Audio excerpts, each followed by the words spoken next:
चलो भाई भाई जो सबसे मोस्ट इम्पोर्टेंट टॉपिक है क्या आपने टेढ़ा करा है? अच्छा, टेढ़ा ही था इस वक्त। सही है भाई। सुनो भाई, भाई एक बात तो ये समझ लो, ये चैप्टर, ये जो क्वेश्चन है addition of vector by rectangular compound method, addition Hindi का हो गया, ऑफ आपका हो गया, vector next by rectangular Rahul component यार कौन है? मेथड। सांगवादी सही है। Addition of vector by rectangular component method सबसे ज्यादा मोस्ट इम्पोर्टेंट क्वेश्चन है 26 के एग्जाम के लिए। ठीक है भाई, ये पेपर में होगा लॉन्ग सेक्शन में 110% ये आएगा। सही है, कोई मसला है इसमें? हाँ सही है भाई। अच्छा, इसके अंदर कुछ डिस्क्रिप्शन थी वो मैंने आपको लिखवा दी है। Consider two vectors F1 and F2 making angle θ1 and θ2। ठीक है, with x axis the two vectors are related graphically by head and tail rule to give a resultant vector R। We give resolve all three vectors into their rectangular components given in the figure. यही सवाल है, ठीक है। अब आप पहले figure समझो, उसके बाद मैं आपको डेरिवेशन कराता हूँ उसकी। इसमें लिखा हुआ है consider two vectors F1 and F2 making angle θ1 और θ2। आपने दो वेक्टर को कंसीडर करना है। सबसे पहले आप क्या बनाओगे, y एक्सिस, फिर आप बनाओगे x एक्सिस। ये आ गया y एक्सिस और ये आ गया x axis. Consider two vectors F1 and F2। अब दो वेक्टर्स बनाने हैं मुझे। एक मैंने बनाया F1,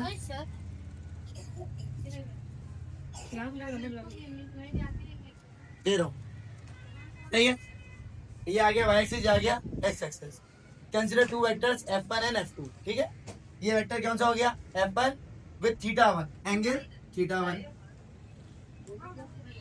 सवाल क्या है, हमने जो डिस्क्रिप्शन लिखी है, consider two vectors F1 F2 making angle θ1 और θ2। तो F1 क्या बनाएगा, θ1। F2 क्या बनाएगा, बोलो भाई, F2 क्या बनाएगा, θ2। तो इसको यहाँ बना के ये एंगल बना दो, ये हो गया θ2। तो मसला, हाँ ये बात समझ आ गई। विद पॉजिटिव x एक्सिस, ये बात भी लिखी हुई है। तो एंगल यहाँ पे बन रहा है, ये भी एंगल यहाँ बना है, ये एंगल भी मैंने यहाँ पे बनाया। दो एंगल बन रहे हैं, कोई भी एंगल हो रैंडम। आपने दो वेक्टर ले लेने हैं। दो वेक्टर लेने के बाद एक की वैल्यू F1 और एक की वैल्यू F2 है। एक एंगल θ1 है, एक एंगल θ2 है विद पॉजिटिव x एक्सिस। यहाँ तक बात समझ आती है। आगे लिखा हुआ है the two vectors are related graphically by head and tail rule. एक रूल होता है जिसमें हेड और टेल रूल को अप्लाई करना पड़ता है। इसकी टेल से इसका हेड मिलेगा, इसकी टेल से इस वाले का हेड मिलेगा। मिला दो, मिला दिया, बोलो भाई समझ आ रही है बात या नहीं आ रही? F2 यहाँ लिख दो में छोटा सा, इसकी टेल से मैंने उसके हेड को मिला दिया bye head and tail rule. ये बात लिखी हुई थी। तो कह रहे हैं क्या होगा, to give a resultant vector R। अब आपको एक वेक्टर मिलेगा, उसका नाम क्या है, रिजल्टेंट वेक्टर। तो ये भी तो एक वेक्टर बन गया। ये कैसे होता है, देखो एक वेक्टर ऐसा है और एक वेक्टर ऐसा है। इसकी टेल इसके हेड से मिलाओ, मिल गई, तो यहाँ एक चीज बन गई, इसको बोलते हैं रिजल्टेंट वेक्टर। एक वेक्टर ऐसा है, एक वेक्टर ऐसा है, इसकी टेल इसके हेड पे रखो, तो क्या होगा, ये इसकी टेल रख दूंगा इसके हेड पे, ये बन गया। इसको क्या बोलते हैं, रिजल्टेंट वेक्टर। तो ये इसकी टेल से इसके हेड को मिला के जो वेक्टर बना उसका नाम क्या है, रिजल्टेंट वेक्टर। इसको बोलते हैं हम R। तो मसला, बोलो भाई, क्या देखो मसला, we can resolve all three vectors into rectangular component method. अब होगा क्या, अब मेरे पास तीन वेक्टर्स हैं, सही है, तीन वेक्टर्स हैं। एक है F1, एक है F2 और एक है R। इन तीनों को आपने रिजॉल्व करना है। अभी मैंने पीछे रिजॉल्व करके दिखाया था V को। कैसे करते, सिर्फ F1 की बात करो। पहले मैं यहाँ से नीचे लेकर आऊंगा, यहाँ क्या बनेगा, F1 X। ऐसे ही होगा या नहीं होगा? फिर मैं इसको यहाँ लेके जाऊंगा, यहाँ क्या बनेगा, F2 F1 Y। इसको मैं अगर ऐसे लेके जाऊंगा आगे, क्या आएगा, F1 Y। और ये किसके बराबर है, इसी के बराबर है। तो यहाँ कौन सा आ गया, यहाँ पर आ गया F1 X और यहाँ पे आ गया F1 Y। तो मसला है, क्लियर है? फिर हम बात करते हैं F2 की। क्या होगा, पहले मैं इसके नीचे लेकर आऊंगा, यहाँ कौन सा बनेगा F2x, और यहाँ कौन सा बन जाएगा F2y। का मसला है तो बताओ, इसको आप नीचे ले जाओ, तो ये वाला हिस्सा किसके बराबर है F2x के, ये F2y है, और ये F2x से यहाँ कितना आएगा, ये बराबर है F1y के, यहाँ कितना आएगा F2x। को मसला है तो पूछो, यहाँ तो मसला तो पूछो, जाएगा ना जाएगा, मराना यहाँ मराना होगा। देखो ये F1 है, F1 के साथ नीचे आ गया F1x, यहाँ आ गया F1y, सही है। ये F2 है, ये आ गया F2x, यहाँ आ गया F2y, ठीक है। मैंने चीजों को नीचे उतार दिया, तो ये जो चीज है वो नीचे आ गई। अब यहाँ से यहाँ तक F1x भी है, F2x भी है, यहाँ वाली चीजों को मैं यहाँ ले गया, ये F1y ये F2y है। यहाँ तो कोई सवाल है तो पूछो, क्लियर है, कोई मसला नहीं है, आगे बढ़ जाऊँ। हाँ भाई, अब आप क्या करोगे, अब आपका तीसरा वेक्टर है R।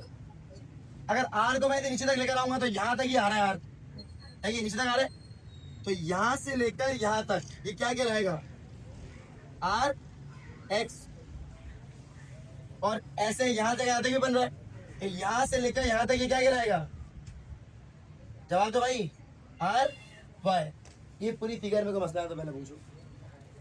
पेपर में consider two vectors F1 F2 θ1 θ2 लिखने के बाद अगर आपने फिगर को बहुत अच्छा बना लिया, समझो सवाल है, तो उसके बाद कुछ भी नहीं है, फिर सवाल आगे बहुत आसान है। तो पहले आपको इस फिगर को समझना आना चाहिए, आहिस्ता आहिस्ता काम करना है। पहले आपने F1 को सॉल्व करोगे F1x F1y, फिर आप F2 को सॉल्व करोगे F2x F2y, फिर आप R को सॉल्व करोगे RX RY, और सबको सॉल्व करोगे। तो मसला है तो पूछो, ठीक है भाई, क्यों उतार लो, जल्दी करो। आपका सारा काम हो गया है, कॉफी भी काम कर दिया है आपने, है ना, जॉब पेंशन ना तो फोन से बात आमी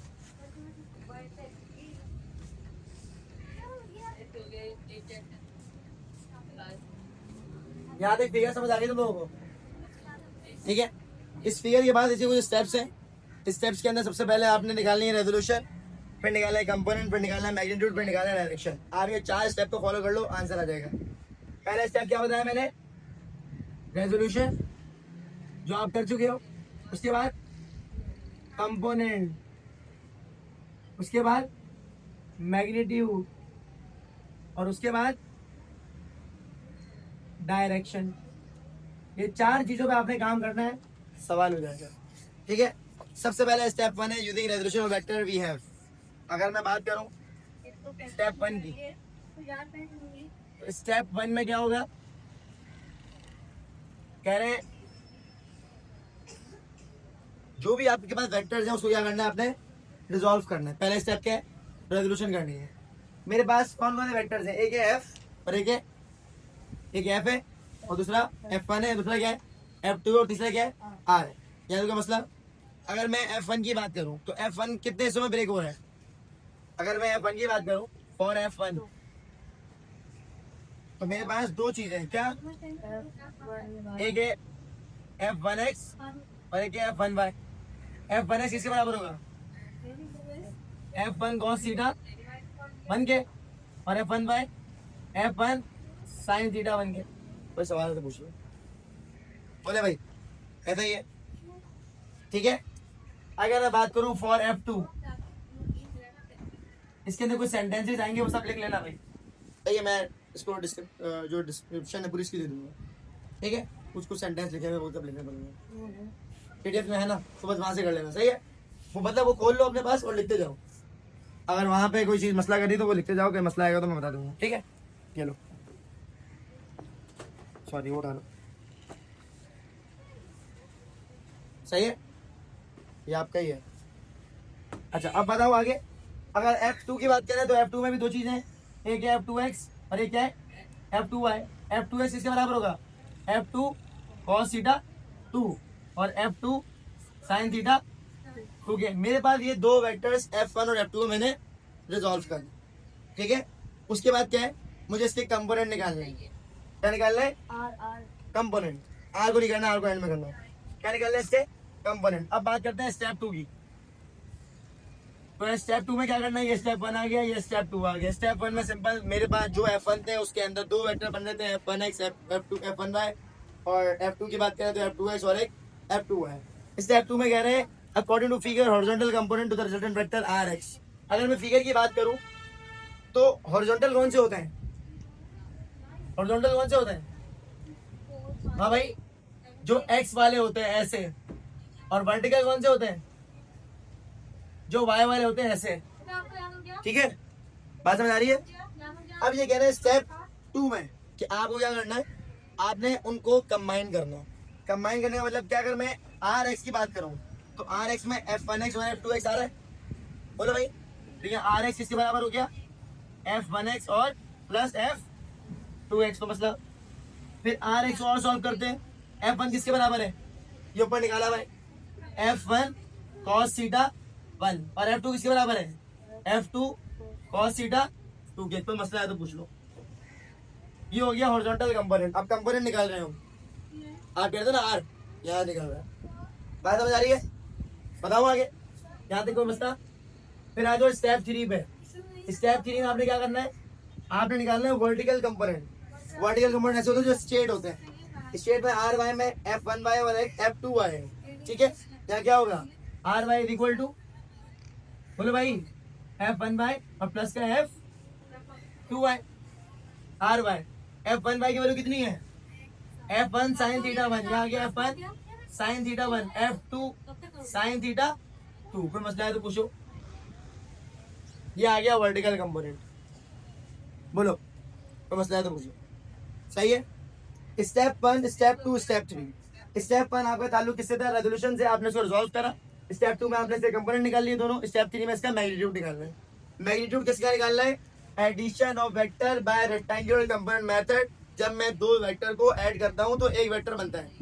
कौन सा वेक्टर बनता है, R। तो इस R का मुझे मैग्नीट्यूड निकालना है। सही है। R के मैग्नीट्यूड निकालने के लिए मैं स्टेप 4 पे जाऊंगा।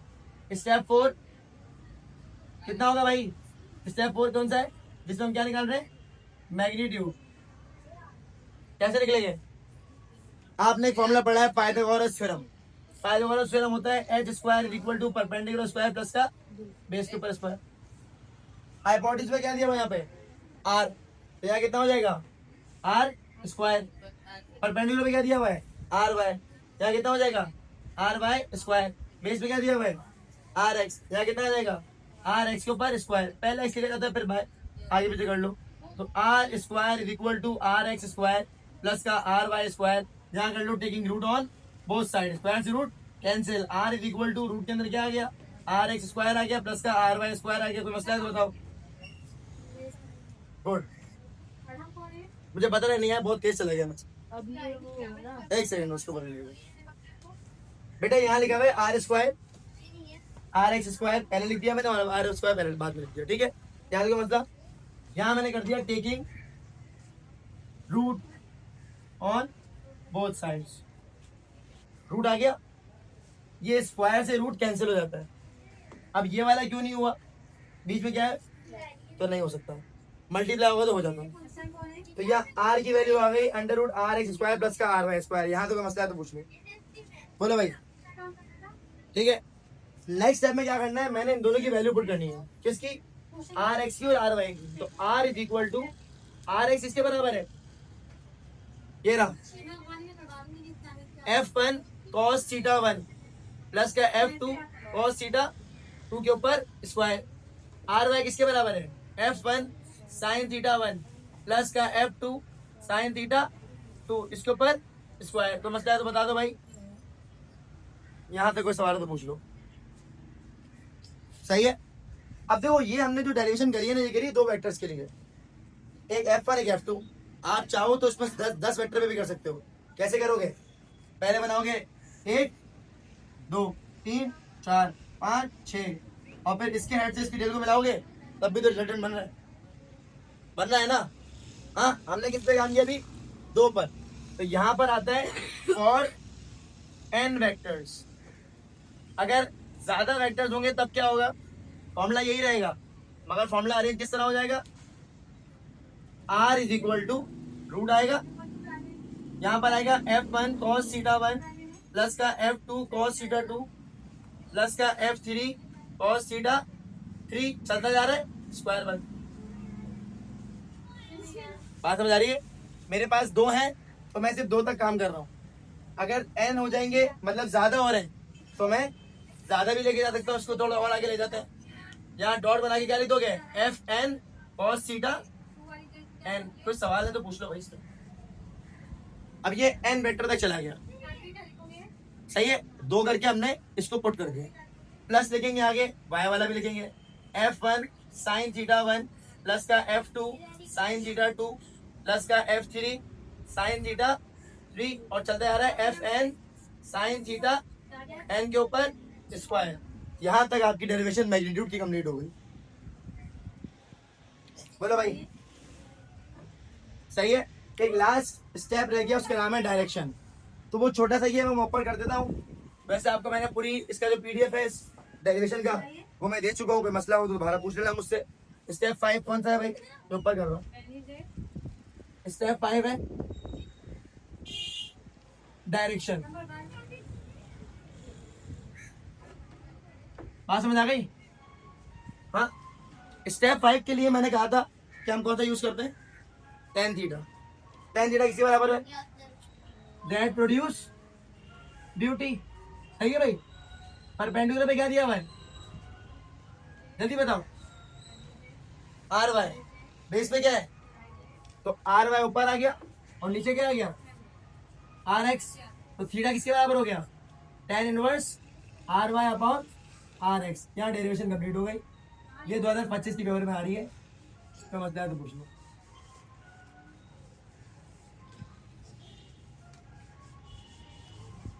ठीक है, 5 मिनट आप लोगों के पास, तो उतार लो, फिर बच्चे की क्लास स्टार्ट होगी।